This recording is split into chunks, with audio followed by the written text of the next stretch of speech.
In Pakistan, outrage and anger on both sides of the Asia Bibi blasphemy case, sparking renewed debate about religion and free speech.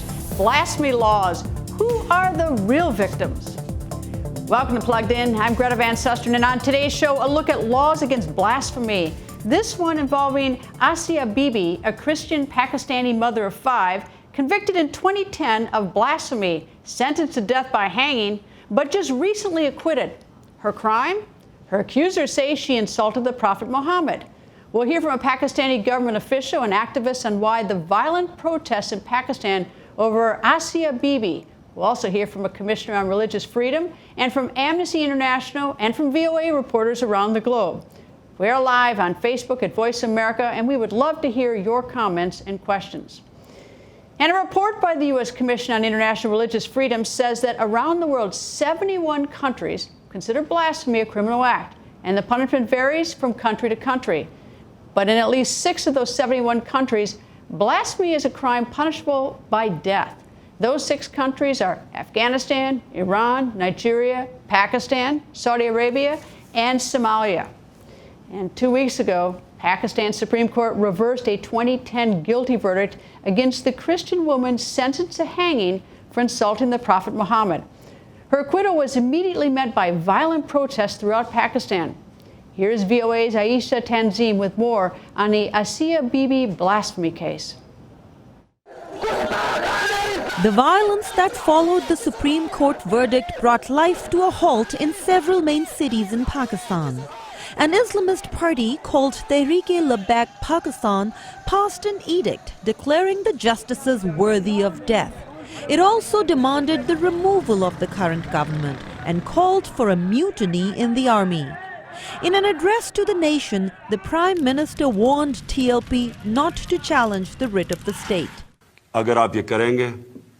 If you do this, let me make it clear to you. The state will fulfill its responsibility. People's lives and property will be protected. Do not force the state to take action.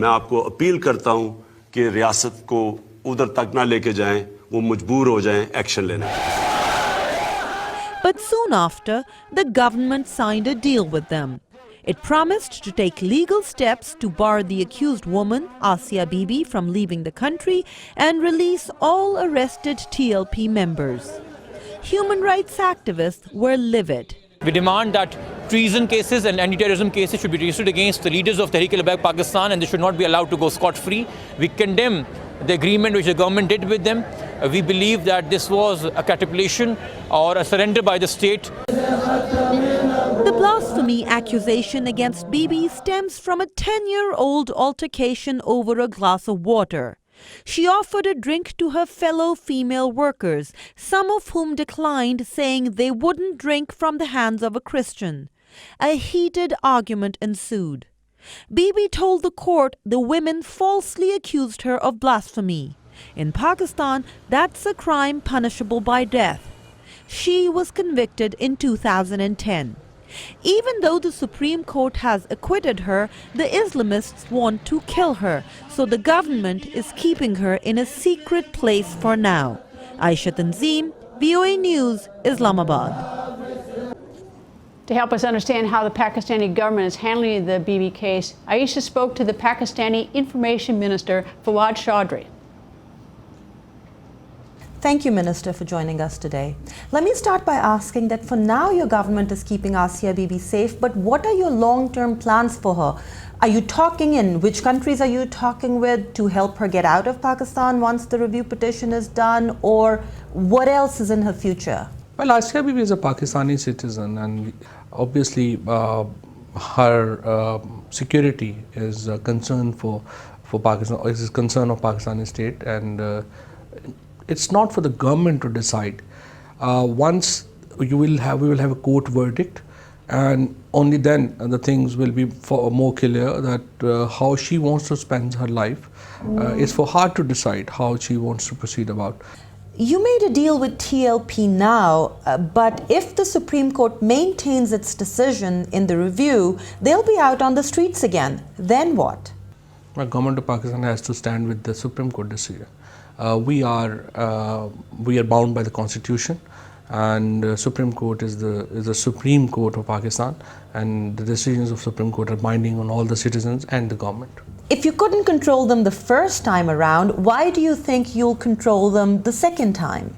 Well, it's not a deal, frankly. It's a firefighting. The issue is that the issue has not been created in 50 or 60 days. We have been in government for about 70 days. It has a history to it. Now this needs a long-term planning to kind of, to cure this situation. And for firefighting, we have a short-term planning. We achieved, we diffused all these crowds without any violence, without firing a single bullet. We've been able to disperse these crowds, and now in the short term we have our own you can say strategy, and in the long term we have our own strategy.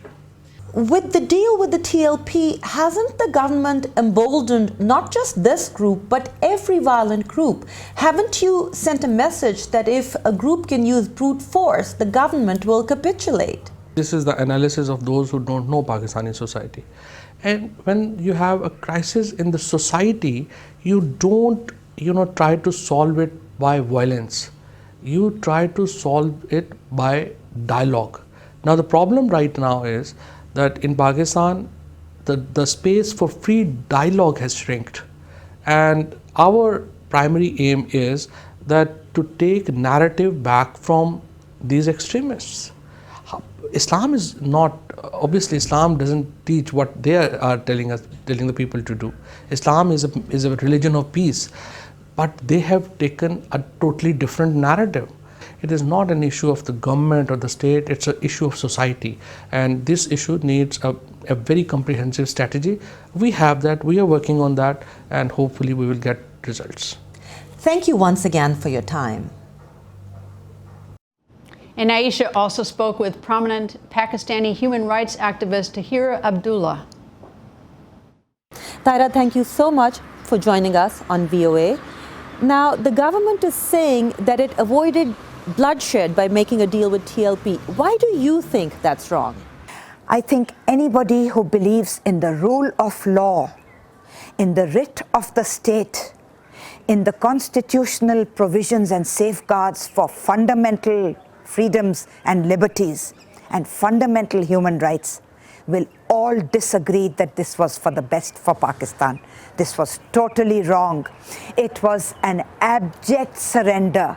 It was capitulation of the most cowardly kind. And what is worse than capitulation and surrender, I firmly believe that it starts us down the slippery slope of appeasement. What do you think the government really should have done in this case? They could have used water cannons, they could have used tear gas. Other than shooting either to kill or not to kill, other than a shooting war, we could have done so many things. These are riot control and crowd control measures used against people like us, who are peaceful human rights defenders, peaceful protesters for our basic fundamental human rights. Water cannons are used, tear gas is used, baton charges are used, crowd control measures are used. A few people get arrested, even if temporarily. Why were these peaceful measures not taken by the state? Given that you say the Supreme Court acquitted her because of lack of evidence, why do you think the trial court and then the High Court convicted her? In a country where there is no witness protection program, no judicial protection program, no lawyer protection program, here we have the martyrdom of advocate Rashid Rahman, who was killed by the mullahs, the religious right, simply for defending an alleged blasphemy case, not a convicted blasphemy case. He just happened to be the lawyer in the court of Multan, and he was threatened inside the court in front of the judges, and still the state did not protect him. They walked in with impunity into his chambers, into his legal office in the evening after the court was closed, and they came and killed him in cold blood. They killed Clement Shehbaz Bhatti, Federal Minister for Religious Affairs and Minorities Affairs. They killed the sitting governor of the Punjab province, Salman Taseer. Do you really want a long list? I have here a long list in an article I wrote 4 years ago. And so I do not find it in my heart to sit in judgment and blame those who are intimidated and scared for their lives. Ayesha Tanzim joins us from Islamabad, Pakistan, with more on the political and social impact of the Bibi case in the region. Welcome back, Ayesha. Well, thank you. Thanks for having me, Greta. Ayesha, two questions. Watching from halfway around the world, my thought is how big is the TLP in terms of numbers? Is it a huge movement within Pakistan? And secondly, the blasphemy laws. Do you have a sense living there that there's widespread acceptance and agreement with the blasphemy laws, or do most Pakistanis now want to sort of move away from it? So with the first question, the TLP is a newly emerged party. It's now registered as a political party. In the last election, it fielded 500 candidates, and they got about 2 million votes across the country. And nobody knows what the exact number of TLP is, but the issue is that this blasphemy issue is so emotional that many people who may not be officially members of TLP feel very strongly about it. So now when it comes to blasphemy law, none of the human rights defenders in Pakistan have accepted it. But the problem is that just discussing the laws, two people that Tahira mentioned, the very powerful governor and a sitting minister, were killed just because they talked about the need to review these laws. They weren't even talking about repealing the laws. They were just talking about the need to review it. So just a discussion on the laws is dangerous. Well, I've learned that her lawyer has fled, at least for temporary asylum in Netherlands, temporary, not permanent, because he's under death threat. What is the risk to her? And if the acquittal is upheld, is she at danger? I don't think she can ever be safe in Pakistan. We have a long list of people who died for mere accusations, and she was at one time convicted. So she will have to find asylum in some other country. What the precedent is in Pakistan is usually by the time the court announces its decision, very quietly they're sent abroad. She's in safekeeping now. Government's keeping her in a safe place. Most likely than not, we will find out after the decision that she's moved abroad. There was a governor, was there not, who supported her, who between the time that she was tried in 2010 and now, who was murdered because he supported her by one of his guards? Exactly. That's the governor who supported her, who said that even if she's convicted, he's going to ask the president to pardon her. And he also talked about repealing the blasphemy laws, or at least reviewing it. And that led to his own security guard killing him. And when the guard killed him, the shocking thing for the world was that the guard became a hero. There were lawyers who were showering rose petals on him, and even though the government convicted him and in the end gave him death penalty and hung him, people now go to his grave, and he is actually the hero of TLP. TLP considers him their role model. Prime Minister Khan, who we just saw a little video of his statement, does he have pretty much control of the country? Because I know they've got protests on the street, but he says law and order is going to govern this. Does he have enough influence? He's new. Well, what we saw with the government was that 2 days after the prime minister made that very strong statement that everybody hailed in the country, they made a deal with TLP, which the human rights defenders called capitulation. So whether they'll be able to stand the pressure next time, this is not the first time his government has backed off under Islamist pressure. Previously, when he appointed an economist on his team who was an Ahmadi, a persecuted minority in Pakistan, there was a hue and cry about it from the Islamists, and he backed off from that decision. So he's saying that the government will establish its writ and the law and order will prevail, but whether he'll be able to withstand the pressure from the Islamists, we have yet to see that. Ayesha, thank you very much. Well, thanks again for having me. For more on how the Bibi acquittal on blasphemy charges is resonating around the world, we have a roundup from two VOA reporters. Let's start with Henry Ridgewell in London.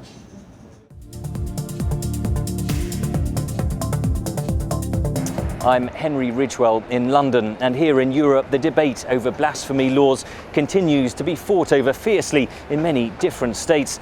In France, of course, in 2015 there was that terror attack against staff in the offices of the satirical magazine Charlie Hebdo after it published pictures of the Prophet Muhammad. That, of course, stoked the debate over blasphemy laws across the continent. And then in the Netherlands, just this summer, the far-right politician Geert Wilders held a competition for cartoonists to draw pictures of the Prophet Muhammad, further stoking the debate there. Of course, many Muslims consider depicting the Prophet to be blasphemous. And blasphemy laws are still on the statute books of several European states, including Greece, Poland and Germany.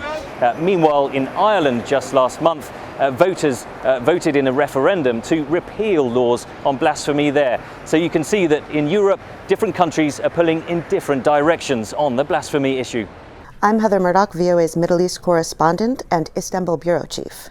In the vast majority of the Middle East, there are laws against blasphemy and apostasy, including countries like Saudi Arabia and Iran, where a person convicted of either abandoning their religion or insulting religion can be executed. Even in countries like Turkey, which is technically secular, blasphemy is often prosecuted under laws against things like hate speech or disturbing the peace. But the people I've talked to who have either left their religion or said something that could be construed as insulting religion say that they are more afraid of vigilantes in this deeply religious region than they are even of the law. We met atheists who were living in hiding for fear of the law or of being attacked on the streets. In other Middle Eastern countries, laws against apostasy or blasphemy are hijacked by hardliners and used as an excuse for harsh punishments. The most dramatic example of this was Islamic State militants who murdered former soldiers, police officers, government workers, and many other people, all in the name of apostasy. Now, back to Plugged In. So what is the United States' position on these nations' blasphemy laws? For that, we are joined by Commissioner Gary Bauer. He is with the U.S. Commission on International Religious Freedom. He's also president of the conservative think tank American Values and served as Under Secretary of Education under former President Ronald Reagan. Nice to see you, sir. Great to see you, Greta. Gary, we have a very strong Constitution. We have freedom of press and freedom of speech. So it's very plain where the United States stands on this. 71 other nations have other laws. And we just heard what's going on in Pakistan. Is it our business what the Pakistani law is on blasphemy? And by our, I mean the United States. Sure. Well, speaking for the United States Commission on International Religious Freedom, the United States has always taken a position around the world that religious liberty, religious freedom is extremely important. And these laws that are passed in so many countries around the world, even though they're done in the name of religious liberty, actually end up restricting religious liberty. They're used against minority religions. They're used to harass people. They're often used, false charges, as we've heard, are used in order to get even with somebody.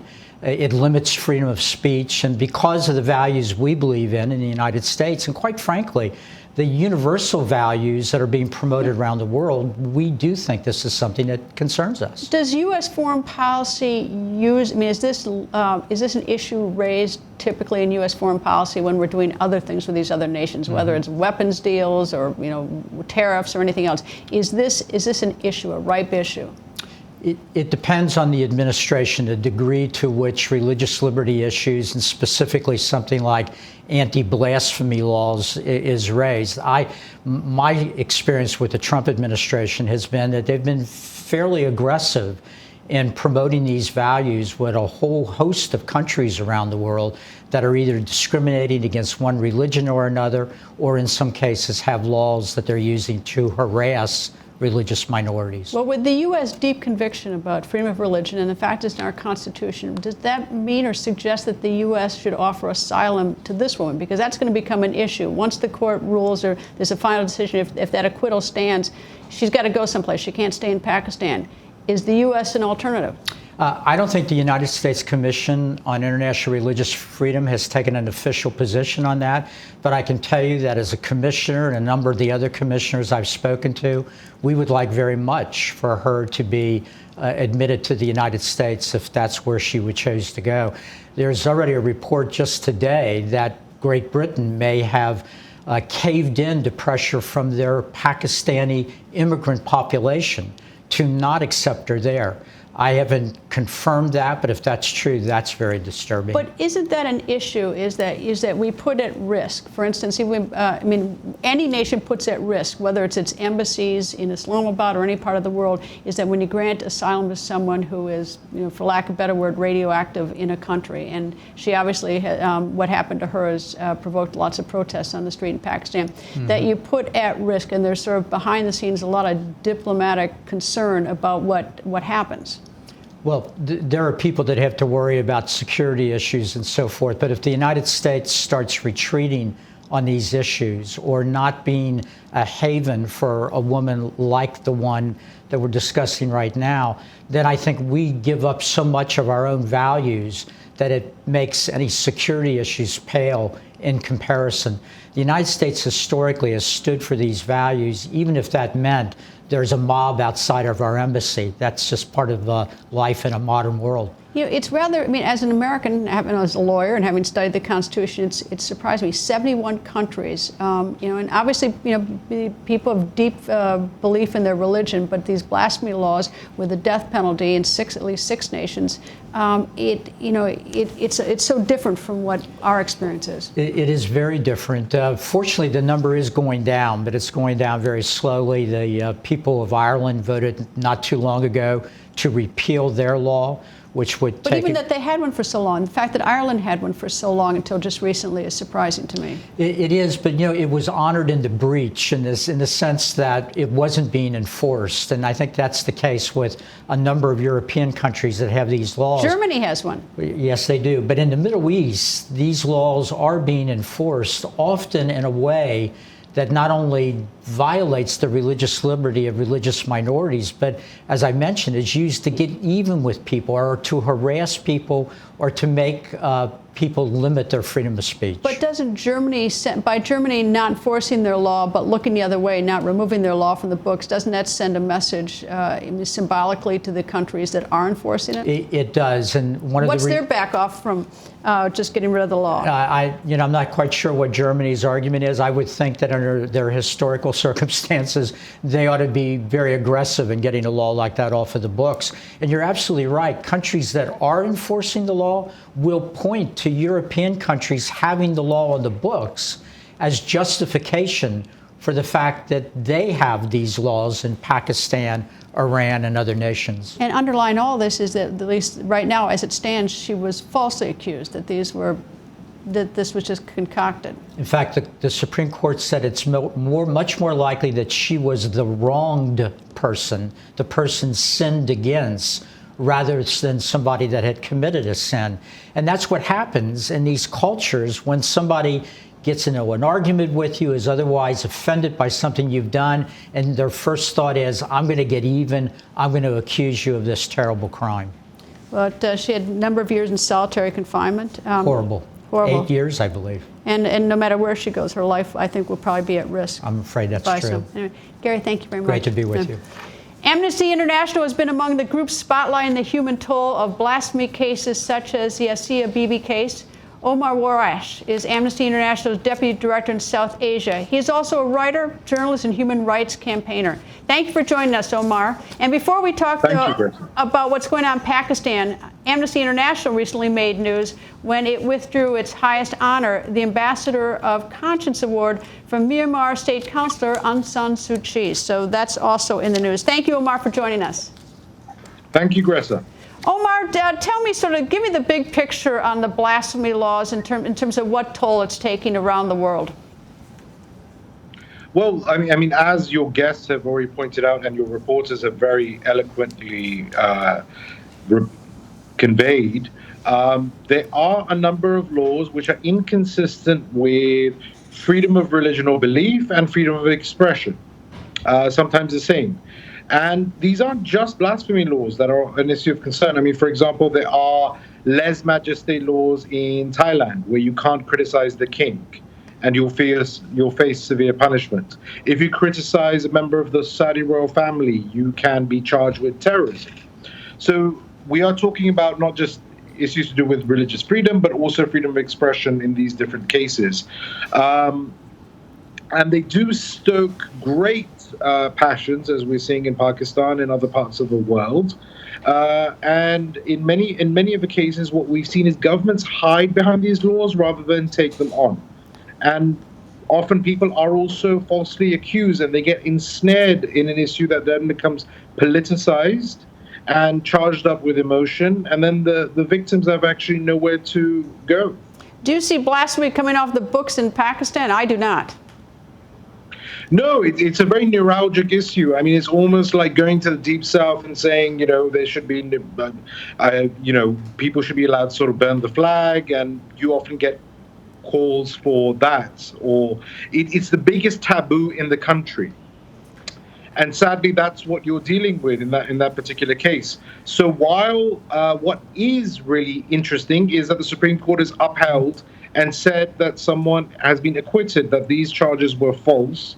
The test is whether the government can implement that Supreme Court order, protect the judges, and protect Asia Bibi. Is she? I mean, I assume she's got to get asylum someplace. Where would you expect would be the best place that she would go in terms of looking at the diplomacy aspect of it? Because any country that's going to take her, because this is such a volatile issue, is going to experience something. I don't know what it is, but it's going to get some backlash. Well, I mean, I have to correct your earlier guest. He said it's because of the Pakistani immigrant population in the UK. I mean, Greta, that would be like calling you a Dutch immigrant in America. So my mother would want you to say Irish, but anyway, but sure.